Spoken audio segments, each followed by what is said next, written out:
आज की चर्चा में अरुण अग्रवाल जी से शुरू करती हूँ कि अरुण जी,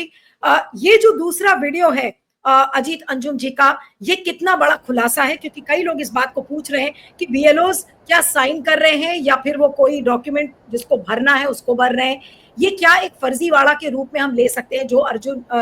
अजीत अंजुम जी ने दिखाया है कि वाकई में बीएलओज खुद से साइन कर रहे हैं और वो बंडल्स के बंडल्स उनके सामने रखे हैं? उसके बारे में थोड़ा सा बताइए जी। नमस्कार नीलू जी, और हमारे तमाम वरिष्ठ पैनल के लोगों को भी नमस्कार, दर्शकों को भी। देखिए, अजीत अंजुम का जो वीडियो है उसका ये सिग्निफिकेंस नहीं है कि वो केवल एक महिला बीएलओ से बात कर रहे हैं और उनको कह रहे हैं कि ठीक है, आपको जो कहा गया आप काम करिए।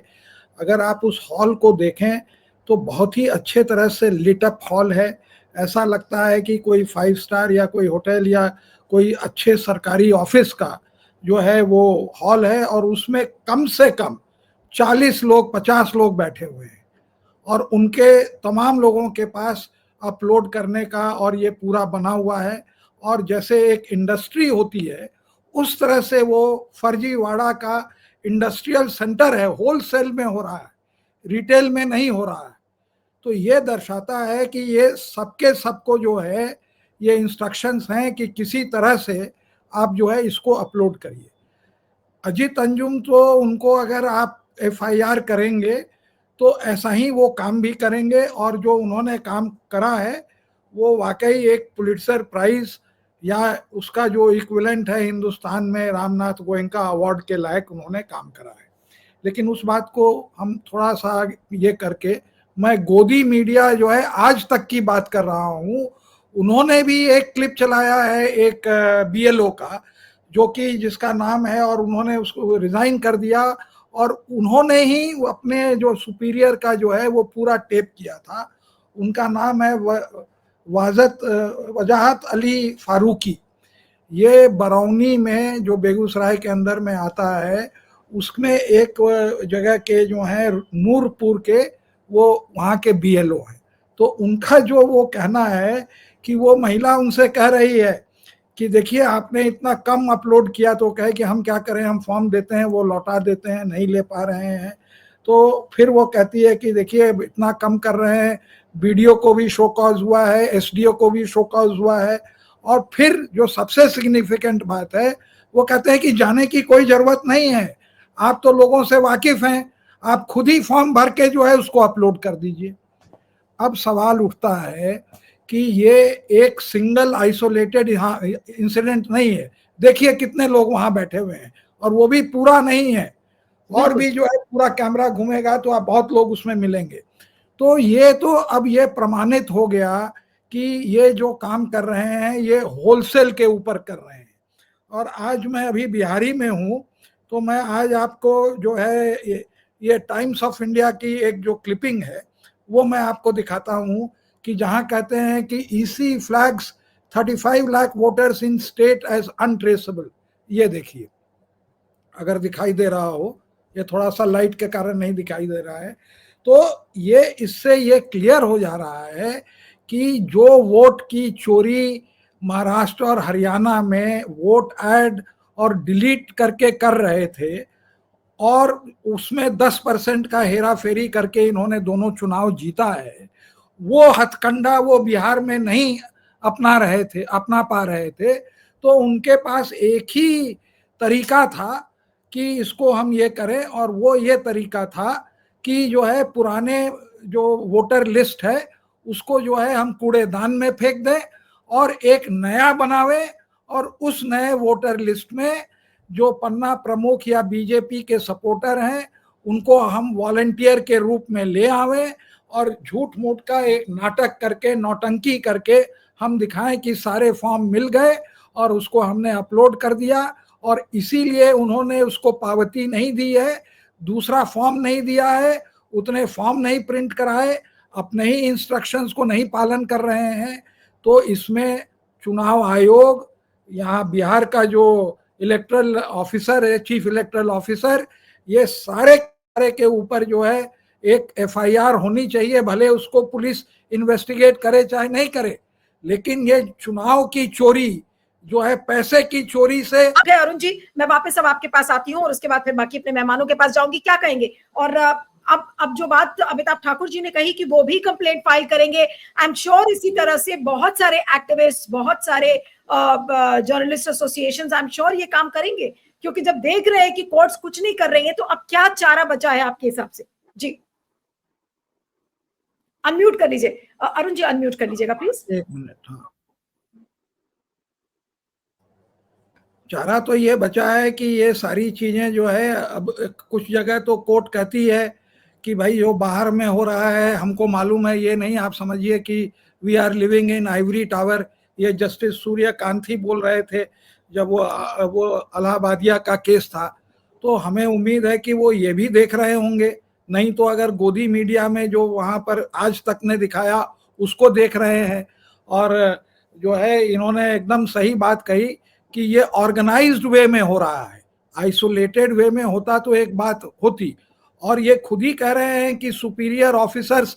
को जो है वो उनके यहाँ से प्रेशर आ रहा है, वो जो है शो कॉज नोटिस कर रहे हैं, डिसमिस कर रहे हैं। तो ऑर्गेनाइज्ड का मतलब तो और दिख भी रहा है, जो आप एक उनकी वीडियो क्लिपिंग में है, जब वो हॉल के दूसरे कोने का वो दिखाते हैं तो वहां भी लोग भरे हुए हैं। जो आपने एक जगह जो दिखाया वो एक छोटे का वो दिखाया, आपको मैं कह रहा हूँ उस हॉल में 40 से ऊपर लोग हैं। और जब उनको पता चलता है कि वो तो ये, अजीत अंजुम खुद ही बोल रहे थे, वो अजीत हाँ, अंजुम ने खुद बोला कि 35 से 40 बीएलओज उस एक कमरे में बैठे हुए थे। मैं चाहती हूँ अब फिर से स्क्रीनशॉट दिखाइए Priya, if you are there back stage, can you play out दो अब स्क्रीनशॉट्स? उसमें उसमें कितने बीएलओ थे और कितने भाजपा के वॉलंटियर थे ये हमें नहीं मालूम, लेकिन वहां साफ दिख रहा है कि वो जो है 2024 या 25 जनवरी का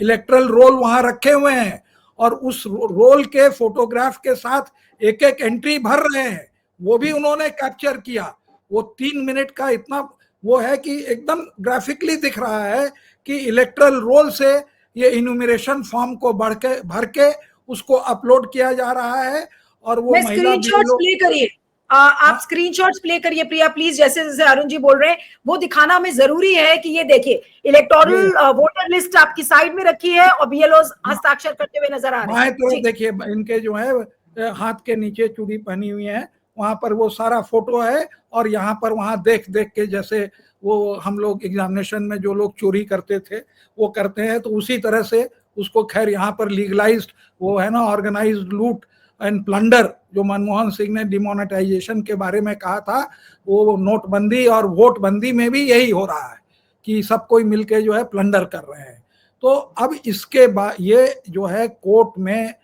अब इलेक्ट्रॉनिक वो है, तो हम उम्मीद करेंगे कि इस एविडेंस को वहां पर डाल के दिखाएं। और सबसे बड़ी बात है कि जस्टिस सूर्यकांत भी जो अभी तक वो केस नहीं डिसाइड किए हैं कि चुनाव आयोग को कौन चुनेगा, who will select the election commissioners, तो वो भाजपा को वो हक दिया जाएगा कि सबकी सहमति से होगा, उसका पिटिशन नहीं डिसाइड किया। इसीलिए ये जो है ये जो है ज्ञान कुमार जो है, गणेश कुमार जो है वहां पर चुनाव आयोग बने हैं, तो उस पिटिशन को भी ये जल्दी से डिसाइड करें और उसमें जो है अर्जेंट एप्लीकेशन डाला जाए कि आपके कारण जो है ये पूरा चुनाव लूट रहा है, जो दलित और इसमें जो वंचित लोग हैं उन्हीं का वोट काटना है। और देखिए एक तरफ तो तेजस्वी यादव ने क्या कहा, वो भी मैं आज के जो टाइम्स ऑफ इंडिया है वो भी मैं आपको दिखाता हूं कि उन्होंने ये कहा कि सेलेक्टिवली जो है चुनाव लूटा जा रहा है। Tejashwi alleges conspiracy to delete voter names in the state, ये वो कह रहे हैं। और दूसरे तरफ भाजपा वाले कह रहे हैं कि शुड घोस्ट्स वो vote in Bihar election, BJP asks Rahul,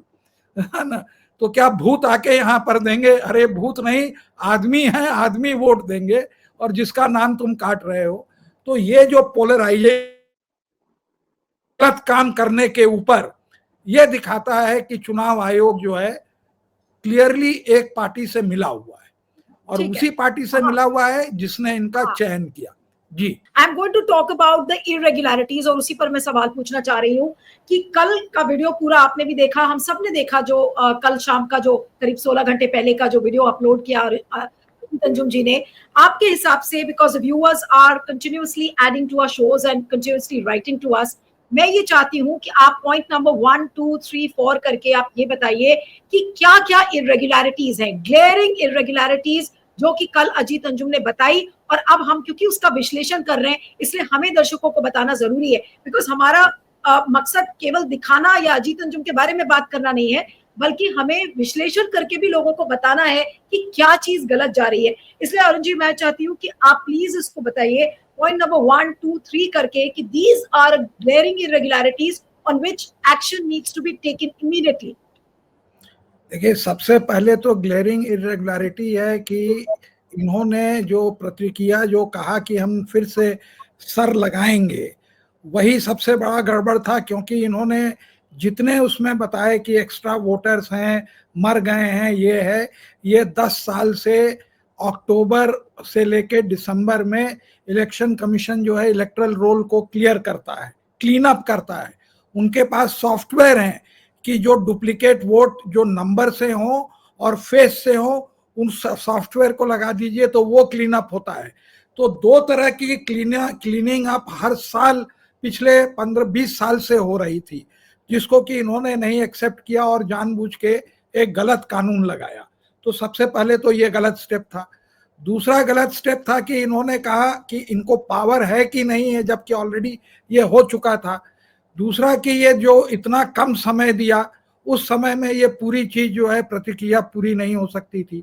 तीसरा स्टेप था कि इनको कहा गया अपने इंस्ट्रक्शन में कि तुम डुप्लीकेट में जो है इन्यूमरेशन फॉर्म दोगे और उसका एक पावती दोगे, वो उन्होंने नहीं फॉलो किया। चौथा स्टेप था कि ये ढिंडोरा पीटने लगे, नहीं, जब सुप्रीम कोर्ट ने कहा कि आप आधार और एपिक कार्ड, वोटर्स कार्ड और राशन को आप मान लीजिए, तो वो सुप्रीम कोर्ट को उन्होंने जो है ठेंगा दिखा दिया कि तुम होते क्यों कौन हो, हम तुम्हारी बात नहीं मानेंगे। पांचवा स्टेप इनका देखिए कि जब इन्होंने रसीद नहीं दी और जब नंबर नहीं पूरे हो रहे थे, झूठ मूठ का इन्होंने जो है लोगों को कहा, बीएलओ को कहा, यू कमिट फ्रॉड, तुम सिग्नेचर दूसरे आदमी का करो और उसको भर के अपलोड करो। ये जो डायरेक्शन है, ये जो है एक क्रिमिनल जो कि व्हाइट कॉलर नटवर लाल जो दस्तखत करके पैसा निकालता था, और ये जो नटवर लाल सरकार में बैठे हैं जो कि कह रहे हैं और उसका पालन हो रहा है कि दूसरे आदमी का दस्तखत कर करके तुम फॉर्म को अपलोड करो कि ज्ञानेश कुमार कोर्ट में 28 तारीख को कह सके, और यहाँ अभी कह रहे हैं कि मात्र 6% बढ़े हैं, बच गए हैं, हम इतने एफिशिएंट हैं। तो ये एक और स्टेप है कि जहां इन्होंने गड़बड़ी करी। और सबसे बड़ी बात कि जो आदमी इसको उजागर कर रहा है उसी के ऊपर आप उसको एफआईआर कर रहे हैं।